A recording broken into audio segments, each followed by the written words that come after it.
apresentação é rápida, mais uma discussão de caso clínico. A minha ideia é mostrar a nossa experiência de 6 meses com o Revolution, o TC Revolution, que é um tomógrafo que tem a maior cobertura do mercado, e a gente consegue fazer a aquisição do exame cardíaco inteiro num único batimento, e isso ganhando em acurácia e principalmente redução de dose de radiação, pensando nos nossos pacientes cardiológicos, que às vezes fazem cintilografia, tem o próprio cateterismo, a própria tomo de coronária, que quando começou tinha uma dose muito alta, né, chegava a 25 millisieverts, uma dose de radiação que vem caindo com o tempo, e eu vou mostrar nossos resultados baseado em 3 casos clínicos que a gente conseguiu reproduzir nesses 6 meses já de experiência com o tomógrafo. Eu tenho um primeiro caso clínico. Esse é um paciente de 28 anos, ele era assintomático, mas era um atleta profissional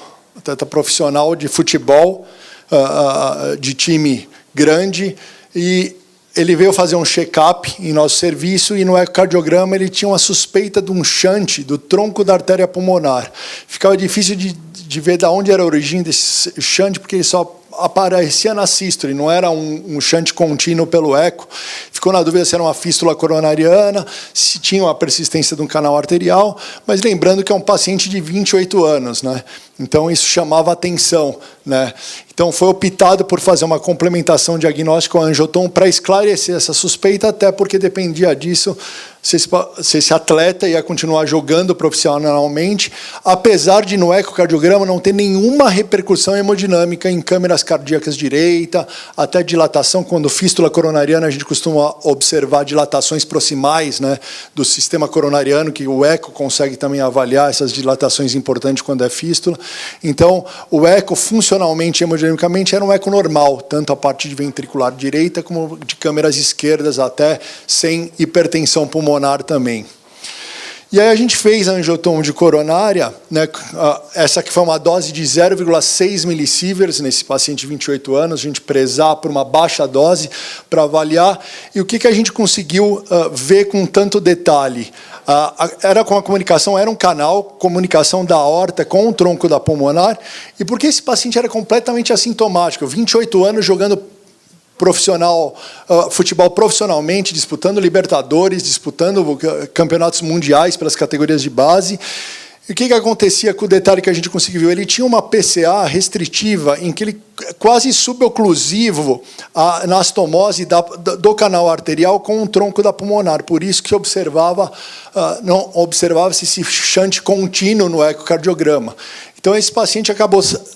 chegando a esses 28 anos assintomático, protegido por essa PCA restritiva e sem dilatação de câmeras direita e permanecendo assintomático. Aqui é uma imagem do ventrículo direito, imagem do ventrículo esquerdo e o tronco da pulmonar com o mesmo tamanho da aorta, que é a relação de 1:1 que a gente espera e foi encontrada nesse exame. Obviamente que com esse exame foi encaminhado para o cardiologista do clube para tomar as decisões necessárias, mas é um paciente que não tem repercussão, inclusive com teste cardiopulmonar completamente normal.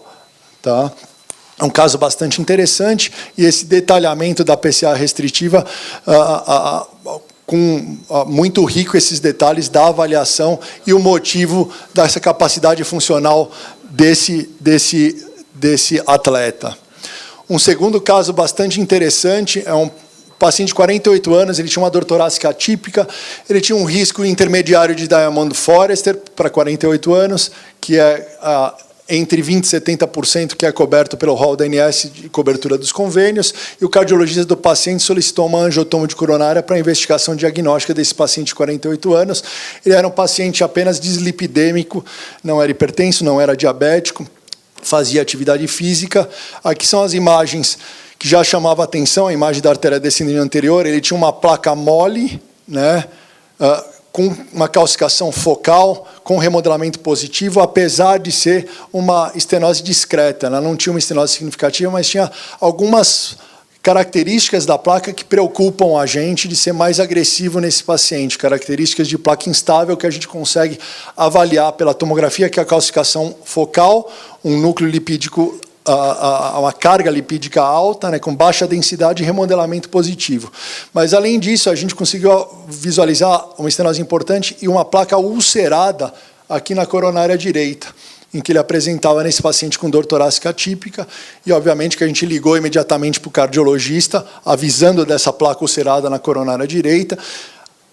e também avisando desses cuidados futuros de ter com essa placa na artéria descendente anterior e evolução desse paciente. Esse paciente foi para o cateterismo que confirmou a placa ulcerada na coronária direita. Essa é uma projeção que não mostra uma estenose tão importante, mas no CAT e no QCA dá uma estenose de 70% em outra projeção, e com a placa ulcerada, obviamente, ele foi tratado e submetido à angioplastia coronariana dessa placa ulcerada na artéria coronária direita, que era responsável por essa angina deste paciente. E como os senhores podem observar, a gente tem uma redução luminal mínima aqui na artéria descendente anterior, na projeção onde nós temos a placa, né, apesar desse componente lipídico, lembrando que aqui a gente avalia uma luminografia, né, a não ser que a gente use técnicas de ultrassom intracoronário, tomografia de coerência óptica para avaliar a parede do vaso, mas a gente tem um detalhamento de uma placa que nos preocupa, obviamente, que esse paciente já é um paciente que já tem um stent na coronária direita e vai ser otimizado ao máximo a terapêutica hipolipemiante, antiagregante e dupla antiagregação nessa fase inicial, mas tem que tomar cuidado na evolução com essa placa da artéria descendente anterior. E um terceiro caso, bastante interessante e que é um diferencial, e mostrando a nossa experiência com esse tomógrafo, a gente tem um paciente masculino de 65 anos que tinha uma dor torácica atípica, já tinha uma angioplastia prévia em artéria descendente anterior há 1 ano, hipertenso, dislipidêmico com história familiar, já era um paciente de alto risco, né? E foi pedido um acetato de coronário para investigação diagnóstica, e um diferencial que a gente faz nesse exame é associado à perfusão de estresse com dipiridamol pela tomografia. Eu vou mostrar um pouquinho da nossa experiência com esse tomógrafo. Primeiro lugar, da técnica diferencial, aqui é exatamente o eletro da aquisição da tomografia. A gente faz a aquisição em um único batimento e só na fase diastólica, quando o paciente está com frequência cardíaca controlada. Quando ele tem a frequência cardíaca mais alta, acima de 75 batimentos, eu continuo fazendo em um único batimento, mas aí eu adquiro também na sístole, pegando de 40% a 70%, porque eu uso a sístole, que é onde a coronária direita está menos mexida, principalmente quando o paciente tem essa frequência cardíaca mais elevada, mas continua adquirindo em um único batimento. A nossa experiência desses 6 meses, 100% dos nossos exames de tomo de coronária, incluindo os revascularizados, são abaixo de 3 millisieverts. 100% dos nossos exames,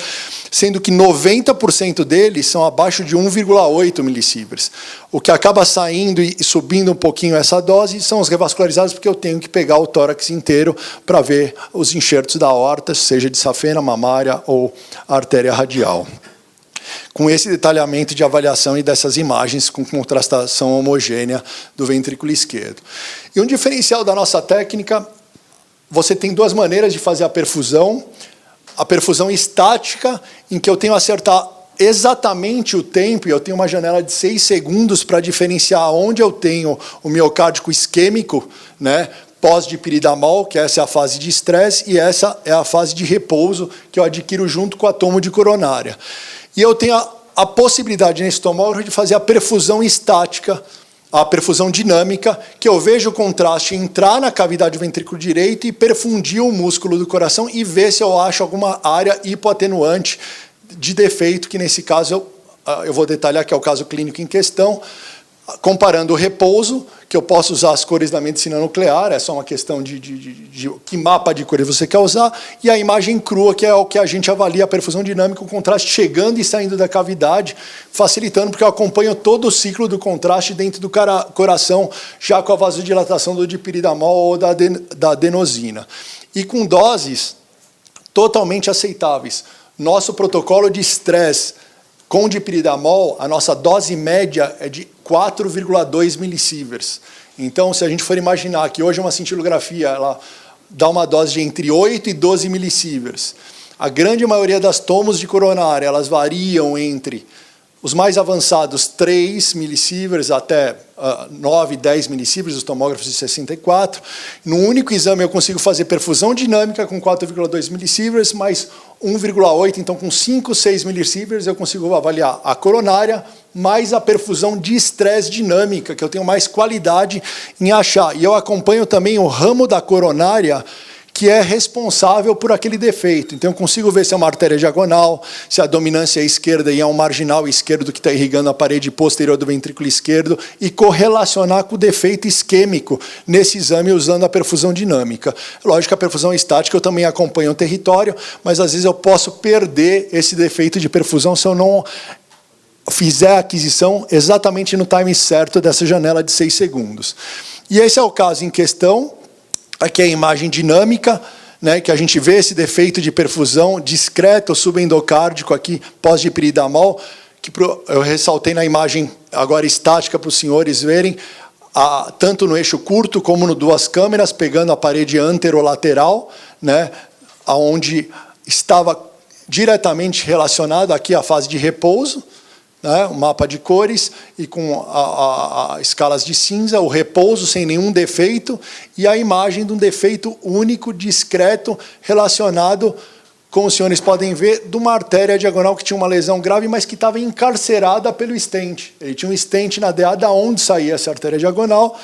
e que com defeito mínimo, né, menos de 5%, obviamente, né, até menos de 2% de miocárdio isquêmico numa artéria em que você vai só otimizar o tratamento clínico. Então, com esse exame, a gente conseguiu definir a conduta do paciente, avaliando tanto a coronária associada ao defeito isquêmico desse paciente, podendo definir a conduta sem a necessidade de intervenção nesse paciente na investigação, sendo um paciente de alto risco. E esse é o foco da gente usar a perfusão de estresse. Não é o paciente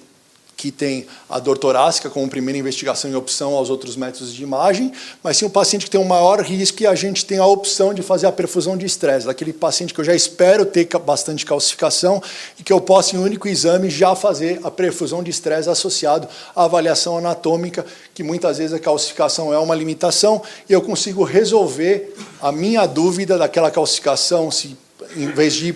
superestimar a lesão, se está relacionada com a isquemia e definir a conduta desses pacientes. A gente já tem 16 casos de perfusão de estresse no tomógrafo, tá? A gente vem adquirindo essa experiência e vem ajudando bastante os cardiologistas que já vêm utilizando essa técnica com a gente, em conjunto com a gente, que a gente vem recebendo.